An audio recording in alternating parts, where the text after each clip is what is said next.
बच्चों देखो, अब हम नेक्स्ट देखेंगे प्रिपरेशन ऑफ हेलो एरीन्स। तो हेलो एरीन्स में भी देखो दो टाइप के होते हैं, जब हमने शुरू में देखे थे इनका क्लासिफिकेशन, कि एक तो हमारे रिंग सब्स्टिट्यूशन से बने थे, कि जो रिंग में हमारा हाइड्रोजन है वो अगर हमारा रिप्लेस हो जाएगा हेलोजन से तो वो न्यूक्लियर डेरिवेटिव होगा, तो पहले हम उसकी प्रिपरेशन देखेंगे। और अगर साइड चेन में हमारा कोई एल्काइल ग्रुप है, अगर वो हाइड्रोजन हमारा रिप्लेस होता है हेलोजन से तो वो साइड चेन डेरिवेटिव होगा। ठीक है, तो हम न्यूक्लियर डेरिवेटिव का जो पहला हमारा प्रिपरेशन का रिएक्शन है वही थोड़ा सा बड़ा है, उसका हमें मैकेनिज्म भी करना है, अदरवाइज बाकी सारे उनसे भी इजी हैं जो अभी हमने हेलो एल्केन्स में किए थे। बस ये एक ही थोड़ा सा है समझने का। तो इसमें देखो बेटा, जैसे ये हमारा क्या है, बेंजीन। ठीक है, बेंजीन में यहाँ पर भी हम देखो है वही कि हेलोजिनेशन करेंगे, जैसे हमने हेलोजिनेशन करा था, क्लोरीनेशन, ब्रोमिनेशन, फ्लोरीनेशन, आयोडीनेशन। ठीक है, हाँ, सिंपल रिएक्शन आसान है। अगर कोई मैकेनिज्म नहीं पूछ रहा है तो ये एकदम आसान रिएक्शन है, कुछ नहीं है।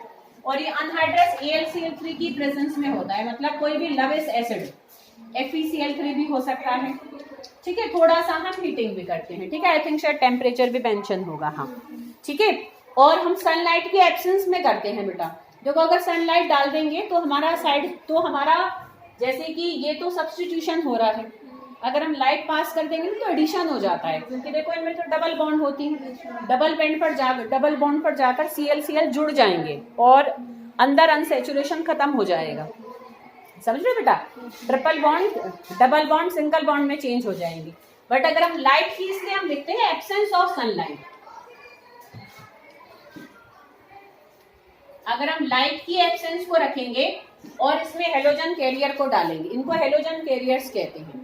ठीक है, इसकी प्रेजेंस में जब हम कराएंगे तो यहाँ पर हमारा सब्स्टिट्यूशन रिएक्शन भी होगा और एक हाइड्रोजन हमारा हेलोजन से रिप्लेस हो जाएगा और HCl निकल जाएगा। H कहाँ से आया, ये जो H था यहाँ पर वो Cl के साथ चला जाएगा। ठीक है, रिएक्शन तो खाली ये है, तो याद करने में कोई प्रॉब्लम नहीं है। बट अगर इसका आ जाता है मैकेनिज्म, ठीक है, तो वो इसका थोड़ा सा बड़ा है, तो मैकेनिज्म को इसलिए मैं तुम्हें एक बार समझा देती हूँ।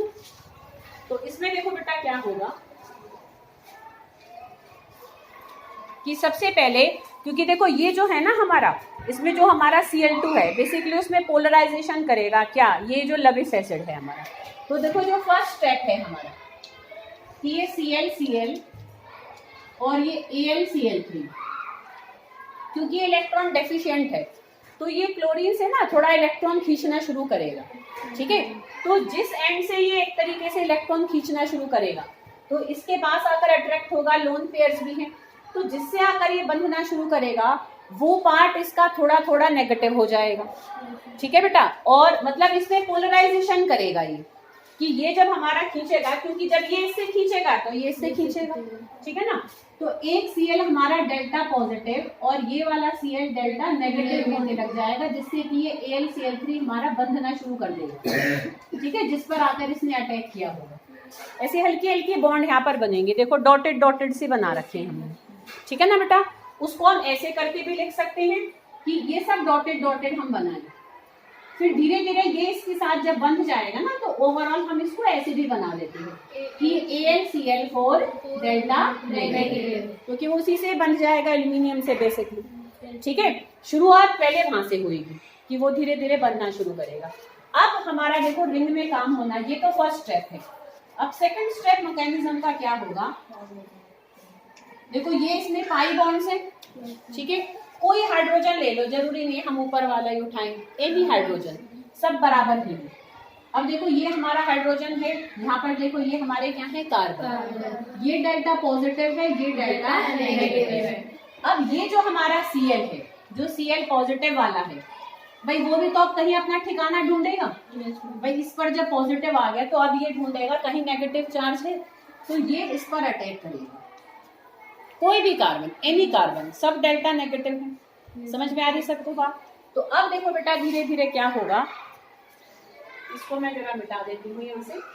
ठीक है, समझ गए ना, यहाँ पर वो बना हुआ होगा। अच्छा, अब देखो बेटा नेक्स्ट स्टेप क्या होगा, जब ये इस पर अटैक करके बॉन्ड बनाएगा तो ये पाई बॉन्ड टूट जाएगी। शिवानी देखो बेटा, ठीक है ना, तो ये पाई बॉन्ड हमारी टूट जाएगी, क्योंकि फिर इस कार्बन की बॉन्ड 5 हो जाएंगे ना। इस कार्बन से Cl ने आकर बॉन्ड बना ली, हाइड्रोजन भी अभी यही है, तो पाई बॉन्ड टूट जाएगी, तो ये बाकी दोनों पाई बॉन्ड इंटेक्ट रहेंगी।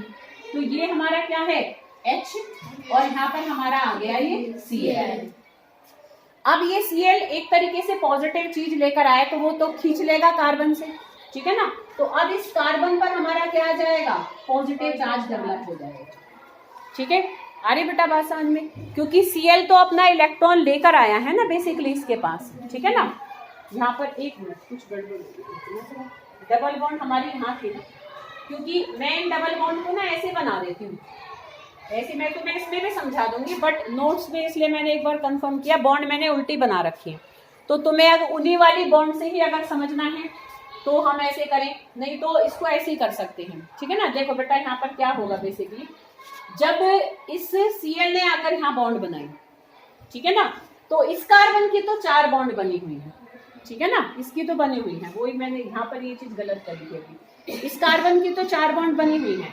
पर तुम देखो बेटा ये डबल बॉन्ड से तो ये दोनों कार्बन बन रहे हैं ना भाई, इसको तो ये बॉन्ड टूटी तो एक और मिल गई, इसको तो कुछ नहीं मिला, तो इसकी तो 3 बॉन्ड ही रहेंगी, 1, 2 और जो हाइड्रोजन से बनी हुई है, इस पर पॉजिटिव चार्ज है। देखो नोट्स में इसी पर ही आ रहा है क्या पॉजिटिव चार्ज, हाँ आ रहा है, हो रहा है। मैंने सेकंड स्ट्रक्चर देख लिया था, ऐसे मुझे लगा बॉन्ड मैंने ऐसे बना रखी है, ठीक है, ऐसी बनी हुई है नोट्स में, ठीक है बेटा। यहाँ तक आगे बेटा सबको बात समझ में। जैसे डबल बॉन्ड टूटेगी, एक को तो बॉन्ड मिल गई पर दूसरी की बॉन्ड टूट गई, तो उस पर आ जाएगा पॉजिटिव चार्ज, तो एक कार्बोकैटायन बना।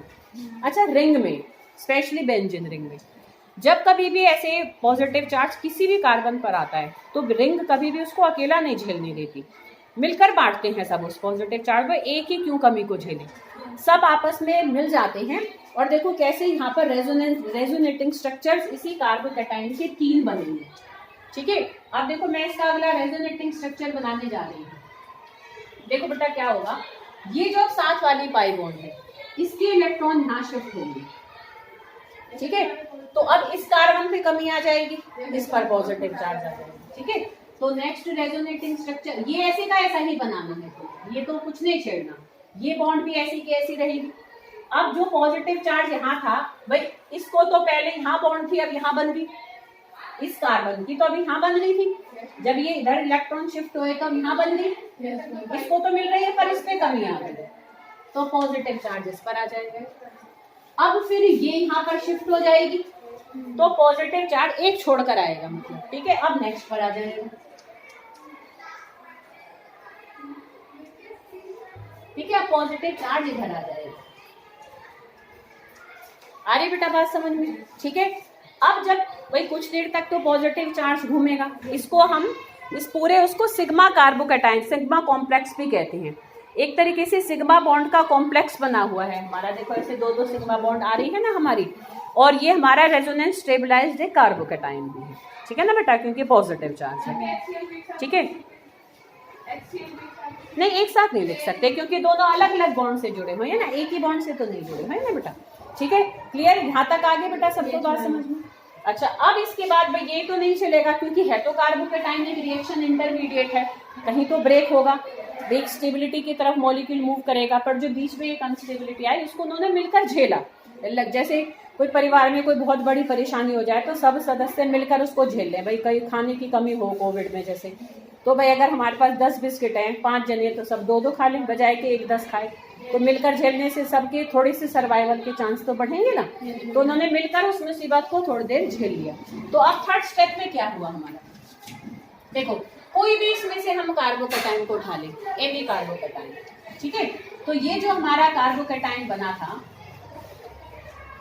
ठीक है, यही पॉजिटिव चार्ज वाला ले, तो नेक्स्ट स्टेप में हमारा क्या होगा कि वो इस H को छोड़ देगा, ठीक है।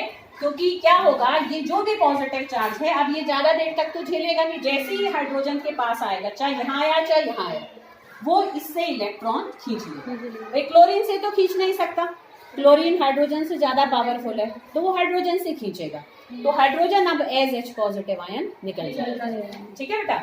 तो यहाँ पर हमारा क्या बन जाएगा, हमें मिला क्लोरोबेंजीन।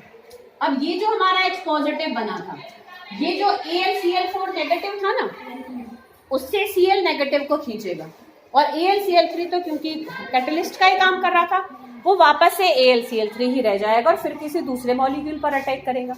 देखो अब यहाँ पर क्या होगा नेक्स्ट, कि जो हमारा यहाँ पर मैं प्लस करके AlCl4 नेगेटिव लिख देती हूँ रिएक्टेंट, तो इसमें से Cl नेगेटिव खींच लेगा, ये H पॉजिटिव, तो यहाँ पर HCl बन जाएगा और AlCl3 फिर से अलग हो जाएगा।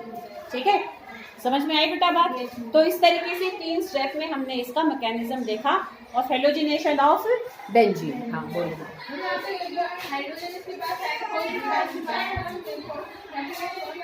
नहीं, इस कार्बन पे पॉजिटिव था ना, तो ये कहीं से अपने उस कमी को पूरा करेगा। किससे कर सकता है बेटा? हाइड्रोजन से ही करेगा। ठीक है ना, तो अब उसने क्या करा, भाई यही हाइड्रोजन है इसके पास, तो वो क्लोरीन से तो कर नहीं सकता, तो वो इस हाइड्रोजन से इलेक्ट्रॉन खींच लेगा। जब हाइड्रोजन से इलेक्ट्रॉन खींची गया तो वो तो H पॉजिटिव हो जाएगा ना, निकल जाएगा सिस्टम में से, वो फिर Cl नेगेटिव के साथ बॉन्ड बना लेगा। ठीक है, तो इस तरीके से वो रिएक्शन हमारा कंप्लीट हुआ। तो this is whole mechanism of halogenation of benzene. ठीक है बेटा, क्लियर? तो अब जो हमारे बाकी रिएक्शंस हैं वो हमारे छोटे छोटे हैं।